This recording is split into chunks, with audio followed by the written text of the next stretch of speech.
कहानी की शुरुआत होती है एक जंगल के बीचों बीच बने एक छोटे से गांव से, जहां नदी के किनारे हम एक सिंह नाम की छोटी बच्ची को देखते हैं। उसी समय उसके पिता वहां आ जाते हैं और सिंह से कहते हैं कि मैं नदी में मछली पकड़ने जा रहा हूं, तुम पानी से दूर रहना, अगर तुम पानी में गिर गई तो तुम्हें बड़ा राक्षस खा जाएगा। ये सुनकर सिंह हंसने लगती है और साथ ही कहती है कि राक्षस तो होते ही नहीं है। तभी उसके पिता उसे पानी में देखने को कहते हैं। वो पानी में देख ही रही होती है कि तभी उसके पिता मछली का जाल पहनकर उसे डरा देते हैं, जिससे सिंह जोर जोर से रोने लगती है। तभी उसके पिता सिंह को हंसाने के लिए पानी में अजीब तरह से करतब दिखाने लगते हैं। ये देखकर सिंह बहुत खुश हो जाती है और अपने पिता से दूसरा करतब दिखाने को कहती है। लेकिन तभी सिंह के पिता को पानी में एक मॉन्स्टर पकड़ लेता है और उसे नदी में इधर उधर घसीटने लगता है। ये देखकर सिंह जोर जोर से हंसने लगती है। उसके पिता जोर जोर से चिल्लाते हुए मदद मांगते हैं। ये देखकर सभी गाँव वाले हैरान रह जाते हैं। इसके बाद वो मॉन्स्टर उसे खा जाता है। ये देखकर वहाँ मौजूद सभी लोग बुरी तरह से डर चुके होते हैं। वो लोग उस मॉन्स्टर को पकड़ने के लिए एक पुजारी को बुलाते हैं। तभी वो आदमी नदी में एक बम फेंकता है, जिससे वहाँ एक बड़ा धमाका होता है। इस धमाके में एक बड़ी मंटारी मछली की मौत हो जाती है। इसके बाद वो जाकर गांव वालों को यकीन दिलाता है कि उसने उस मॉन्स्टर को मार दिया है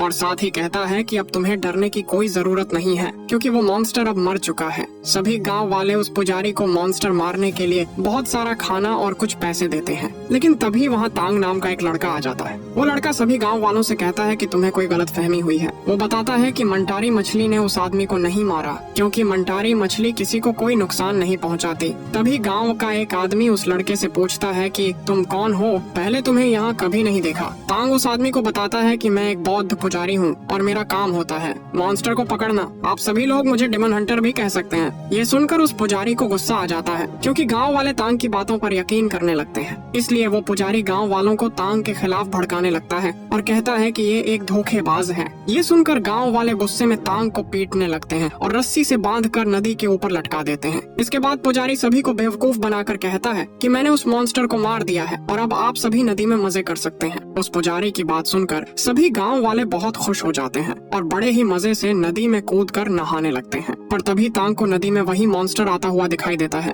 वो चिल्ला चिल्ला कर सभी गाँव वालों को नदी से बाहर जाने को कहता है, लेकिन कोई भी उसकी बात नहीं सुनता। तभी वो भयानक मॉन्स्टर एक लड़की को खा जाता है। ये देखकर सभी लोग डरकर जल्दी जल्दी नदी से बाहर निकलने लगते हैं। तभी गाँव का एक आदमी पुजारी से कहता है कि तुमने हम सबसे झूठ बोला था। इस पर पुजारी उन्हें समझाने की कोशिश करता है, लेकिन अचानक वो मॉन्स्टर अपनी जुबान से एक और आदमी को खा जाता है। ये देखते ही सभी गांव वाले और भी ज्यादा डरकर इधर उधर भागने लगते हैं। इधर एक औरत अपनी बेटी को ढूंढ रही होती है, लेकिन गांव वाले उसे पकड़कर एक सेफ जगह ले जाते हैं। तभी गांव का मुखिया गुस्से में उस पुजारी को पकड़ता है और कहता है, तुमने तो कहा था कि तुमने मॉन्स्टर को मार दिया है। वो अपने पैसे भी वापस मांगने लगता है। तभी पुजारी झूठ बोलते हुए कहता है कि अब एक और मॉन्स्टर आ गया है। इतना कहते ही वो मॉन्स्टर गाँव के मुखिया को भी अपनी जुबान से खींच लेता है। ये देखकर उस पुजारी की पैंट गीली हो जाती है। तभी तांग चिल्लाते हुए सबसे कहता है, जहाँ हो वहीं रुक जाओ और चुप रहो, कोई भी आवाज मत करो। कुछ देर बाद वहाँ सन्नाटा छा जाता है और वो मॉन्स्टर पानी में ही घूम रहा होता है। लेकिन तभी सिंह की माँ अपनी बेटी को आवाज देती है। आवाज सुनकर सिंह दौड़ती हुई आती है, लेकिन तभी बीच में ही वो मॉन्स्टर उस बच्ची पर हमला कर देता है और उसे तेजी से पानी में खींचने लगता है। ये देखकर सिंह की माँ अपनी बेटी को बचाने आती है और उसके साथ कुछ गाँव के लोग भी आ जाते हैं। वे सभी उस मॉन्स्टर से बच्ची को छुड़ाने की कोशिश करते हैं, लेकिन वो ऐसा नहीं कर पाते और मॉन्स्टर उस बच्ची को खा जाता है। तांग जैसे तैसे खुद को आजाद कर लेता है। इधर ये औरत अपनी बेटी का बदला लेने के लिए पानी में कूद जाती है। तभी अचानक वो मॉन्स्टर उसके सामने आ जाता है। वो औरत उससे कहती है, मेरी बेटी मुझे वापस कर दो, लेकिन वो मॉन्स्टर उसकी बात समझ पाता इससे पहले ही वो उस औरत को भी खा जाता है। इसके बाद वो मॉन्स्टर अपनी पूंछ से पुल तोड़ देता है, जिससे गाँव के लोग पानी में गिरने लगते हैं। तभी एक छोटा बच्चा पानी में गिरने लगता है और उसी के साथ वो पुजारी भी पुल पर लटक जाता है। इसी दौरान वो बच्चा पानी में गिर जाता है। तभी मॉन्स्टर उस बच्चे को खाने ही वाला होता है कि तभी तांग आकर उस बच्चे को बचा लेता है। इसके बाद तांग पानी भरने वाले झूले पर चढ़ जाता है और ऊपर जाकर बच्चे को सुरक्षित बचा लेता है। लेकिन तभी मॉन्स्टर पुल के बाकी खंभों को तोड़ देता है, जिससे तांग नीचे गिर जाता है। इसी बीच मॉन्स्टर तांग को खाने ही वाला होता है, लेकिन तांग जल्दी से वहाँ से भाग जाता है। मॉन्स्टर उसी लकड़ी के पुल पर लटक जाता है और पानी में जाने की बहुत कोशिश करता है, लेकिन वो ऐसा नहीं कर पाता।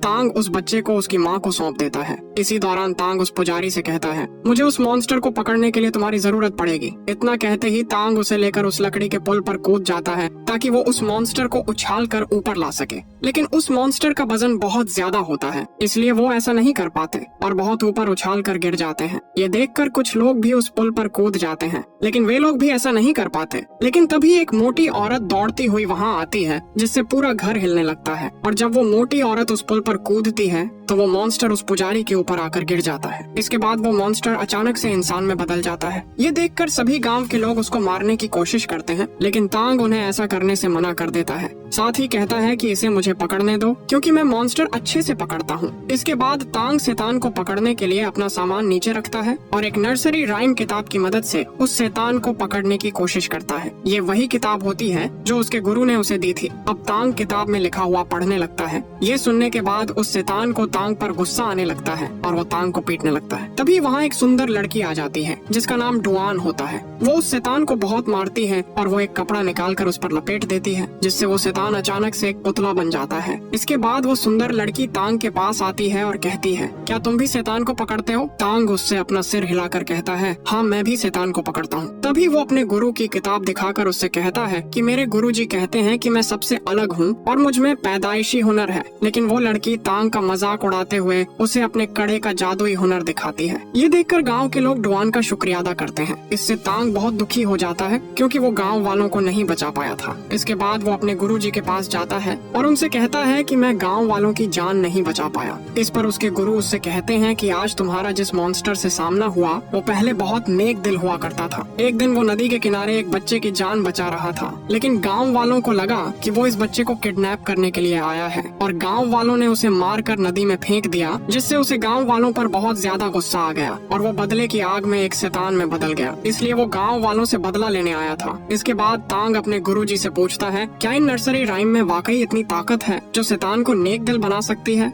इस पर उसके गुरुजी कहते हैं, तुम ये सब क्यों पूछ रहे हो? इस पर तांग कहता है कि मैं भी शैतान को मारना चाहता हूँ, बाकी शैतान को मारने वालों की तरह। तो गुरुजी कहते हैं कि किसी शैतान को मारना सबसे अच्छा तरीका नहीं है। एक नेक इंसान शैतान को हमेशा अच्छा बनाने की कोशिश करता है। लेकिन तभी तांग वहाँ जोर जोर से रोने लगता है। साथ ही कहता है कि मैं उन लोगों को बचा सकता था। इस पर उसके गुरुजी उसके पास जाकर कहते हैं कि तुमने कोई गलती नहीं की। जब तुम्हें सब ज्ञान झात हो जाएगा तब तुम्हें समझ आ जाएगा कि उस नर्सरी राइम में कितनी ताकत होती है। फिर तांग वहाँ से चला जाता है। इसके बाद हम एक कपल को देखते हैं जो एक रेस्टोरेंट में जाते हैं, लेकिन वो रेस्टोरेंट अंदर से पूरा खाली होता है, यानी उस रेस्टोरेंट में कोई भी इंसान मौजूद नहीं होता। ये देखकर वो थोड़े हैरान हो जाते हैं, लेकिन तभी अचानक वहाँ एक आदमी आता है जो इस रेस्टोरेंट का वेटर होता है। फिर वो अपने होटल के बारे में बताता है। कुछ देर बाद वो उन्हें खाना परोसता है। इसके बाद वेटर उन दोनों से पूछता है कि खाना कैसा बना है। इस पर दोनों कहते हैं कि खाना बहुत अच्छा है। इस पर वेटर कहता है कि ये अच्छा खाना हमारे उस्ताद ने बनाया है, जो बहुत ही स्वादिष्ट खाना बनाते हैं। इसके बाद हम उस आदमी को देखते हैं जिसने वो स्वादिष्ट खाना बनाया था। ये आदमी एक सुअर शैतान होता है। वो शैतान दिखने में बहुत खूबसूरत होता है। फिर वो शैतान उन दोनों कपल के सामने डांस करता है, जिससे वो लड़की उस शैतान पर फिदा हो जाती है और उससे बात करने की कोशिश करती है, और वो शैतान उससे बात करने से मना कर देता है। लेकिन जब वो नहीं मानती तो वो शैतान गुस्से में अपना मुंह खोलकर दहाड़ने लगता है। ये देखकर वो दोनों डर के मारे वहाँ से भागने की कोशिश करते हैं, लेकिन तभी शैतान अपने नुकीले हथियार से उन दोनों को वहीं पर मार देता है। कुछ घंटे बाद हम देखते हैं कि तांग भी उसी रेस्टोरेंट में आता है जहाँ उस शैतान ने उन दोनों कपल को मार डाला था, लेकिन अब पूरा रेस्टोरेंट भरा होता है। तभी तांग के पास एक लेडी वेटर आती है और उसका स्वागत करते हुए अपने होटल के बारे में बताने लगती है। दरअसल ये रेस्टोरेंट इंसानों को मारने के लिए बनाया गया एक माया जाल होता है, लेकिन तांग वहाँ की असलियत साफ साफ देख पा रहा था। इसलिए वो उस वेटर से कहता है कि मैं शैतानों का शिकार करता हूँ और अब तुम्हारा खेल खत्म हो चुका है। इतना कहते ही तांग उस शैतान के मुंह पर एक मुक्का मार देता है, जिससे शैतान को बहुत ज्यादा गुस्सा आ जाता है और वो तांग पर हमला करने ही वाला होता है कि तभी वहाँ डुआन आ जाती है और एक एक करके सभी शैतानों को अपने कड़े की मदद से मारना शुरू कर देती है। लेकिन वो जानती है कि अभी भी उन शैतानों का सरदार कहीं छुपा हुआ है, इसलिए वो चिल्लाते हुए कहती है, अगर तुम में हिम्मत है तो आओ मेरा सामना करो। तभी वहाँ से शैतानों का सरदार आ जाता है और उस पर हमला कर देता है। वो शैतान बहुत ताकतवर होता है, लेकिन डुआन भी हार नहीं मानती। वो अपने खड़े की मदद से लगातार उस पर हमला करने लगती है, जिस वजह से वो शैतान अपने असली रूप में आने लगता है। तभी वो शैतान धीरे धीरे डुआन के पास आता है और अपने हथियार से उस पर हमला करने की कोशिश करता है, लेकिन डुआन अपने जादुई कड़े की मदद से खुद को बचा लेती है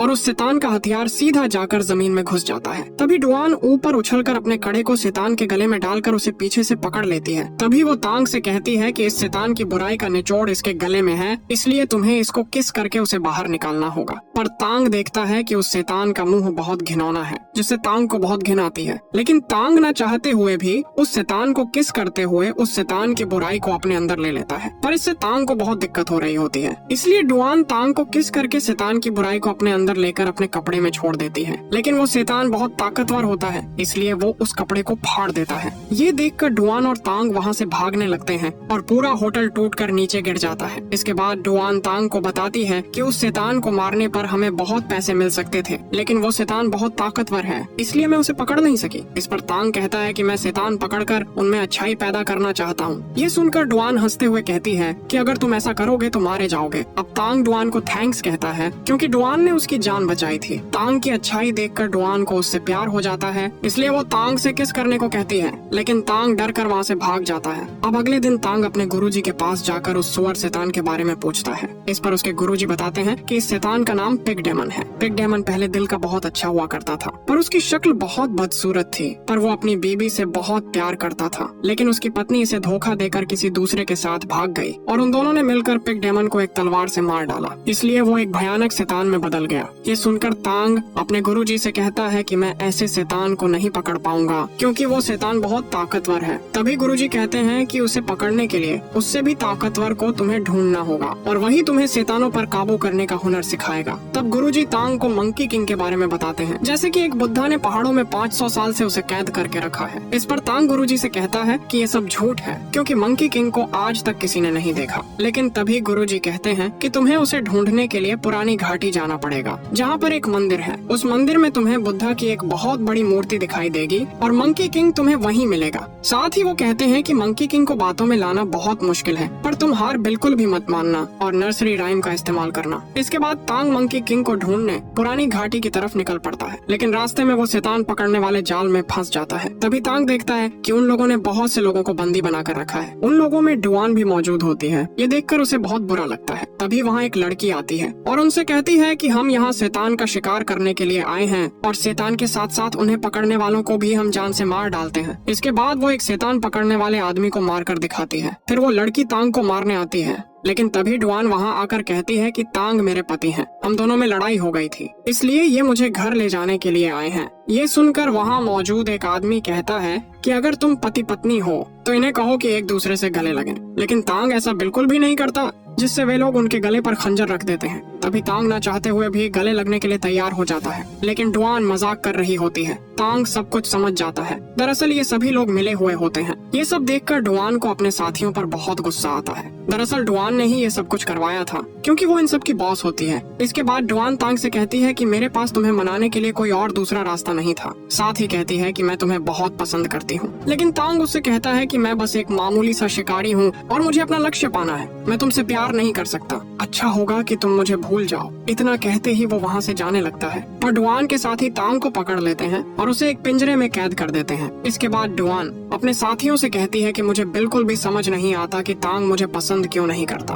तभी वहाँ उसकी एक साथी उससे कहती है कि इसमें मैं तुम्हारी मदद कर सकती हूँ, वो भी इन पेपर डॉल की मदद से। इस डॉल को मैं तुम्हारे पीछे लगा दूंगी और तुम वैसा ही करोगी जैसा मैं कर रही हूँ। इसके बाद डुआन तांग के पास जाती है, लेकिन तभी डुआन के साथी बाहर लड़ने लग जाते हैं। इधर डुआन भी उस पेपर डॉल की वजह से उस लड़की के काबू में होती है, इसलिए वो लड़की की तरह वो भी तांग को मारने लग जाती है। जब वो पेपर डॉल उसकी पीठ से हट जाती है तो वो होश में आ जाती है, पर उसे तांग को देखकर बहुत बुरा लगता है और वो वहाँ से चली जाती है। तभी इधर वो पेपर डॉल तांग की पीठ पर लग जाती है, जिससे वो भी उस लड़की की तरह ही करना शुरू कर देता है और तभी डुआन के साथियों से चिपकने लगता है। पर डुआन के आदमी उसे बहुत मारते हैं। तांग वहाँ से भागने की कोशिश करता है, लेकिन तभी डुआन उन सभी को शांत रहने को कहती है, क्योंकि उसके जाल में एक शैतान फंस गया था। वो सभी लोग उस शैतान को अपनी ओर लाने के लिए अपनी रस्सी का चक्कर घुमाते हैं, लेकिन वो शैतान बहुत ताकतवर होता है। उनका चक्कर टूट जाता है और वे सभी नीचे गिर जाते हैं। तभी वो सभी देखते हैं कि वो शैतान कोई और नहीं बल्कि पिग डेमन होता है, जो कि बहुत गुस्से में होता है। वो उन्हें मारने के लिए उन पर हमला कर देता है। तभी जल्दी से सब अपनी गाड़ी में बैठकर वहाँ से भागने लगते हैं। तभी डुआन देखती है कि पिग डेमन उनके पीछे नहीं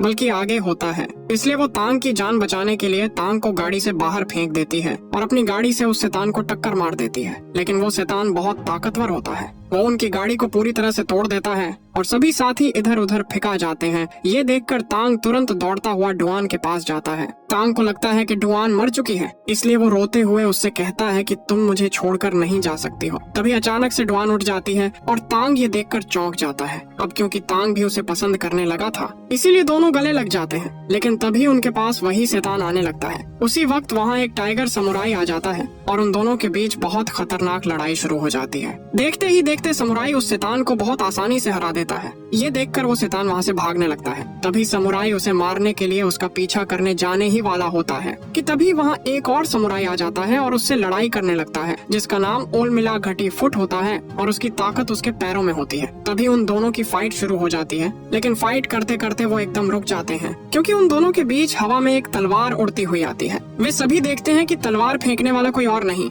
बल्कि प्रिंस इम्पोर्टेंट होता है, जो कि तलवारबाजी में बहुत तेज होता है। ये तीनों किसी भी कीमत पर पिग डेमन को पकड़ना चाहते हैं, लेकिन तीनों एक साथ में नहीं बल्कि अलग अलग। उनका कहना होता है कि जो उसे पकड़ेगा वही सबसे बड़ा शिकारी कहलाएगा, इसलिए वो तीनों आपस में बहस करने लगते हैं। तभी तांग उन्हें समझाता है कि तुम सब में लड़ने की बेहतरीन ताकत है, इसलिए तुम तीनों को मिलकर पिग डेमन का सामना करना चाहिए, वरना पूर्णिमा की रात में वो और भी ताकतवर हो जाएगा। लेकिन वो तीनों उसकी बात नहीं मानते और उसे भिखारी कहकर उसका मजाक उड़ाने लगते हैं। इसके बाद तांग अपनी मंजिल की ओर निकल पड़ता है। तभी डुआन कहती है कि मैं भी तुम्हारे साथ चलूंगी। तभी तांग गुस्से में उससे कहता है कि मैं तुम्हारी वजह से अपनी मंजिल तक नहीं पहुंच पा रहा हूं और मैं तुमसे प्यार नहीं कर सकता हूं। मुझे मेरी नर्सरी राइम की किताब वापस चाहिए। लेकिन तभी डुआन नर्सरी किताब को निकालकर फाड़ देती है और तांग को मारते हुए कहती है कि अगर मैं ना होती तो तुम उस होटल में मर चुके होते। तुम बहुत खराब हो। ये सुनकर तांग वहाँ से चला जाता है। डुआन भी अपने साथियों को छोड़कर वहाँ से चली जाती है। इधर तांग मंकी किंग को ढूंढने के लिए अपना सफर जारी रखता है। बहुत दिनों बाद तांग पहाड़ी पर बने उस मंदिर तक पहुँच जाता है, लेकिन वहाँ बुद्धा की मूर्ति कहीं दिखाई नहीं देती। तभी तांग वहाँ रखे पानी में अपना मुंह धोता है। इसी दौरान तांग को पानी के ऊपर कुछ लिखा हुआ दिखाई देता है। उस पर लिखा होता है, आईने में छिपे हुए प्रतिबिंब को पहचानो। ये पढ़ने के बाद वो ध्यान लगाता है तो उसे बुद्धा की मूर्ति दिखाई देती है, जो कि पानी में उलटी पड़ी हुई होती है। ये देखकर वो वहाँ जाने के लिए पहाड़ों को पार करता है और उस मूर्ति के पर्वत पर पहुँच जाता है। वहाँ पहुँचकर उसे अंदर जाने का रास्ता दिखाई देता है, जो कि फूलों के नीचे छुपा हुआ होता है। वो उस रास्ते से अंदर चला जाता है। तभी वहाँ उसके पास एक आदमी दौड़ता हुआ आता है, जो उसके साथ पागलों की तरह हरकत करता है। तांग उससे बहुत डर जाता है, साथ ही कहता है कि मैं मंकी किंग को ढूंढने आया हूँ। इस पर वो पागल आदमी उससे कहता है कि मैं ही मंकी किंग हूँ। वो तांग को देखकर बहुत खुश होता है और उसे अपनी कहानी सुनाने लगता है। वो बताता है कि 500 साल पहले मैं नासमझ था और बहुत शरारती भी था। मैंने बुद्धा की एक बात नहीं मानी, इसलिए उन्होंने मुझे यहाँ पर कैद कर दिया। 500 वर्षों से मैं यहीं पर कैद हूँ, पर अब मुझे मेरी गलती का एहसास हो गया है, क्योंकि अब मैंने खुद को बदल लिया है और एक सच्चा नेक दिल इंसान बन गया हूँ। तभी तांग उससे कहता है कि मैं उस शैतान यानी पिग डेमन को एक सच्चा और नेक दिल बनाने का हुनर सीखने आया हूँ। इस पर मंकी किंग कहते हैं कि उसको काबू करने का सिर्फ एक ही उपाय है। इसके बाद वो बुद्धा की सील दिखाते हैं और कहते हैं कि तुम इस सील की मदद से पिग डेमन के अंदर अच्छाई पैदा कर सकते हो। लेकिन तांग जानता है कि मंकी किंग इसी सील की वजह से यहाँ कैद है, इसलिए वो ऐसा करने से उन्हें मना कर देता है। ये सुनकर मंकी किंग को काफी गुस्सा आता है। वो तांग से कहते हैं कि मैं तुम्हें तोहफा देना चाहता था पर तुमने मना कर दिया। इसके बाद वो उस सील को वहाँ से हटाने की कोशिश करता है, लेकिन उसे बहुत जोरदार झटका लगता है। इसी दौरान वो बाहर निकलने की कोशिश करता है, पर वो ऐसा नहीं कर पाता। मंकी किंग को यहाँ पर बहुत तकलीफ होती है। तभी वो बुद्धा से कहता है कि मैंने यहाँ पर 500 साल गुजारे हैं और मैं अब पूरी तरह बदल गया हूँ, मुझे यहाँ से जाने दो। इसी बीच तांग उससे कहता है कि तुमने बुद्धा पर विश्वास नहीं किया और ना ही तुमने कोई अच्छे काम किए। अगर तुम अच्छे काम करते तो बुद्धा तुम्हें यहाँ से आजाद कर देते। इसलिए आपको पिग डेमन को पकड़ने के लिए मेरी मदद करनी चाहिए, क्योंकि उस शैतान ने बहुत से मासूम लोगों की जान ली है। ये सुनकर मंकी किंग उसकी बात मान लेता है और कहता है कि तुम्हें किसी भी तरह पिग डेमन को बहला फुसला कर यहाँ तक लाना होगा, और ये सब तुम्हें एक लड़की की मदद से करना होगा, क्योंकि उसकी पत्नी ने उसे धोखा दिया था, लेकिन वो अभी भी अपनी पत्नी से बहुत प्यार करता है। अगर उसे महसूस हो कि वो उसकी पत्नी है तो वो यहाँ जरूर आएगा और मैं उसे पकड़ लूंगा। लेकिन तभी वहाँ डुआन भी आ जाती है, जो तांग का पीछा करते करते यहाँ तक पहुँच गई थी। इसके बाद हमें दिखाया जाता है कि डुआन डांस करके पिग डेमन को अपनी ओर आकर्षित करती है। तभी पिग डेमन वहाँ आ जाता है और तांग पर हमला कर देता है, लेकिन डुआन मौके पर उसे बचा लेती है। और तभी मंकी किंग उस शैतान को अंदर खींच लेता है और उसे एक छोटे बच्चे में बदल देता है। तभी डुआन उस शैतान को एक पुतले में बना देती है और वो मछली और पिग डेमन के पुतले तांग को दे देती है, ताकि वो उन्हें एक नेक दिल का बना सके। इसके बाद डुआन तांग से कहती है कि मैं तुमसे शादी करना चाहती हूँ, और वो अपने जादुई कड़े को एक रिंग में बदलकर तांग की उंगली में पहना देती है। लेकिन तांग को ये पसंद नहीं आता और वो उस रिंग को अपनी उंगली से निकालने की कोशिश करने लगता है, लेकिन वो रिंग तांग की उंगली से नहीं निकलती। इसी दौरान तांग उससे कहता है कि मैं तुमसे प्यार नहीं करता। इसी बीच वो अपने हाथ को एक पत्थर पर रखकर डुआन से कहता है कि अगर ये रिंग नहीं निकली तो मैं अपनी उंगली ही काट दूंगा। ये सुनकर डुआन अंदर से बहुत दुखी हो जाती है। तभी वो रिंग निकाल लेती है और कहती है कि मैं आज के बाद तुम्हें कभी तंग नहीं करूंगी। इसके बाद डुआन तांग की किताब देती है जिसे उसने जोड़ दिया था, पर तांग उस किताब को लेने से इनकार कर देता है। इसके बाद डुआन वहाँ से चली जाती है। इधर तांग भी मंकी किंग का शुक्रिया अदा करता है और वहाँ से वो भी निकल जाता है। अब गुफा से बाहर निकलते ही तांग को डुआन याद आने लगती है और वो परेशान होकर वहीं बैठ जाता है। तभी वो मन में खुद से कहता है कि आज चांदनी रात है और मैं इसे नहीं देख सकता। इसके बाद उसके बाजू में लगा कमल का फूल तोड़ देता है, जिससे चारों तरफ के फूल झलकर राख हो जाते हैं। और तभी मंकी किंग भी आजाद हो जाता है, क्योंकि आज चांदनी रात थी। तभी हमें यहाँ पता चलता है कि मंकी किंग उन्हीं फूलों की वजह से यहाँ पर कैद था। इसके बाद मंकी किंग तांग को पीटने लगता है और कहता है कि मैं आजाद हूँ। इस पर तांग कहता है कि ज्यादा खुश होने की जरूरत नहीं है, क्योंकि बुद्धा अभी भी यहीं पर है। इसके बाद तांग हाथ जोड़ लेता है। तभी मंकी किंग को बहुत गुस्सा आ जाता है, जिससे वो तांग के बाल खींचकर उखाड़ देता है। तांग को बहुत दर्द होता है, लेकिन तांग हिम्मत नहीं हारता है और अभी भी बुद्धा पर यकीन रखता है। तभी वहाँ वो सब समुराई आ जाते हैं और मंकी किंग का मजाक उड़ाने लगते हैं। इसी दौरान टाइगर समुराई मंकी किंग से लड़ाई करता है, लेकिन मंकी किंग बहुत ताकतवर होता है और टाइगर समुराई को चुटकियों में हरा देता है। ये देखकर ऑलमाइटी फुट कहता है, ये तो एक छोटा सा बंदर है, इसे तो मैं अपने पैरों से कुचल दूंगा। इसके बाद वो एक चट्टान पर बैठकर जादू से अपने छोटे पैर को बड़ा बना लेता है। इसी दौरान वो अपने पैर की मदद से मंकी किंग पर हमला करता है, लेकिन मंकी किंग बहुत पावरफुल होता है। वो उसके पैर में छेद कर देता है और उछाल कर एक लात में उसे प्रिंस इम्पोर्टेंट के पास गिरा देता है। अब प्रिंस अपनी जादुई तलवार निकाल कर मंकी किंग पर हमला करता है, लेकिन उसकी तलवार मंकी किंग का कुछ नहीं कर पाती। तभी मंकी किंग अपनी छड़ी की मदद से उन तलवारों को आसानी से हरा देता है। इसके बाद प्रिंस गुस्से में अपनी सभी तलवारों को मिलाकर एक बड़ी तलवार बनाकर मंकी किंग पर हमला करता है, लेकिन मंकी किंग अपनी छड़ी से तलवार को रोकता है। प्रिंस अपनी तलवार मंकी किंग की छाती में घुसाने की कोशिश करता है, लेकिन मंकी किंग सबसे ताकतवर होता है, इसलिए वो प्रिंस की तलवार को आसानी से चकनाचूर कर देता है और प्रिंस उससे हार जाता है। फिर मंकी किंग अपनी दहाड़ से सभी को जला देता है। इसके बाद वो तांग के पास जाता है और उससे कहता है कि अब तुम तैयार हो जाओ, मैं तुम्हें भी खत्म कर दूंगा। लेकिन तभी तांग के पीछे से डुआन आ जाती है और अपने बहुत सारे कड़ों से मंकी किंग पर हमला करती है, लेकिन मंकी किंग को उसके हमले का कुछ भी असर नहीं होता और तभी वो डुआन के दोनों हाथ तोड़ देता है। ये देखकर तांग बहुत ज्यादा दुखी हो जाता है। तभी डुआन तांग से कहती है कि मैं दोबारा तुम्हारे पास आ गई हूँ, क्योंकि मैं तुमसे बहुत प्यार करती हूँ। साथ ही कहती है, क्या तुम मुझे चाहते हो? इस पर तांग उससे कहता है कि मैंने जब से तुम्हें देखा है तब से मैं तुम्हारे प्यार में पागल हूँ। बस मैंने तुम्हें इस बात की बिल्कुल भी खबर नहीं होने दी और मैं हमेशा तुम्हें चाहता रहूंगा। इस पर डुआन कहती है कि मैं हमेशा तुम्हारे साथ नहीं रह पाऊंगी, इसलिए मैं चाहती हूँ कि तुम मुझे गले लगा लो। ये सुनकर तांग रोते हुए उसे गले लगा लेता है और उसके हाथ से वो कड़ा निकाल कर अपनी उंगली में पहन लेता है। लेकिन तभी मंकी किंग वहाँ आकर डुआन को पकड़कर ऊपर आसमान में फेंक देता है और उसी हवा में उसे खत्म कर देता है। ये देखकर तांग अंदर से पूरा टूट जाता है। इसके बाद मंकी किंग तांग से कहता है कि तुम जिस लड़की से प्यार करते थे मैंने उसे खत्म कर दिया, अब तुम्हारा बुद्धा क्या करेगा बताओ। तभी तांग अपनी नर्सरी किताब पढ़ने लगता है। वो देखता है कि डुआन ने जब उसकी किताब जोड़ी थी तो गलती से वो बुद्धा के मंत्रों में बदल गई थी, क्योंकि डुआन को पढ़ना नहीं आता था। इसके बाद तांग बुद्धा के मंत्र पढ़ता है, जिससे तांग के चारों तरफ रोशनी फैलने लगती है और बुद्धा की शक्ति मंकी किंग के हमले से तांग को बचाती है और मंकी किंग उसका कुछ नहीं कर पाता। तभी वहाँ पर्वत पर बुद्धा की मूर्ति बनने लगती है, लेकिन मंकी किंग गुस्से में उसे तोड़ देता है। लेकिन तभी पृथ्वी के ऊपर बहुत बड़े बुद्धा प्रकट होते हैं और अपने विशाल हाथ से मंकी किंग को दबाने लगते हैं। तभी मंकी किंग अपने विशाल रूप में आ जाता है, यानी कि बहुत बड़ा गोरिल्ला बन जाता है और उस विशाल हाथ को अपनी पूरी ताकत से रोकने की कोशिश करता है, लेकिन वो उस विशाल हाथ को रोक नहीं पाता और उसके नीचे दब जाता है। अब इस तरह मंकी किंग एक शांत जगह पहुंच जाता है और वो एक इंसान के रूप में बदल जाता है। इसके बाद तांग उसके पास आ जाता है और अपनी अंगूठी की मदद से उसके लिए एक मुकुट बना देता है। अब क्योंकि मंकी किंग तांग के मंत्रों से सुधर चुका होता है, इसके बाद हमें तांग के गुरुजी दिखाई देते हैं। वो तांग से कहते हैं कि तुमने जिंदगी का सबसे असली मकसद समझ लिया है। इस पर तांग कहता है कि दुनिया तकलीफों से भरी हुई है, इसलिए मुझे शास्त्रों की 22 किताबें पढ़नी है। इस पर तांग के गुरुजी कहते हैं कि तुम्हें भारत जाकर उन 22 किताबों को पढ़ना चाहिए, लेकिन इसमें बहुत खतरा है और ये तीनों डिमन तुम्हारी मदद करेंगे। इसके बाद हमें दिखाया जाता है कि ये चारों भारत की ओर निकल पड़ते हैं और इसी सीन के साथ ये कहानी यहीं पर खत्म होती है। अगर आपको ये वीडियो अच्छी लगी तो एक लाइक जरूर से करें।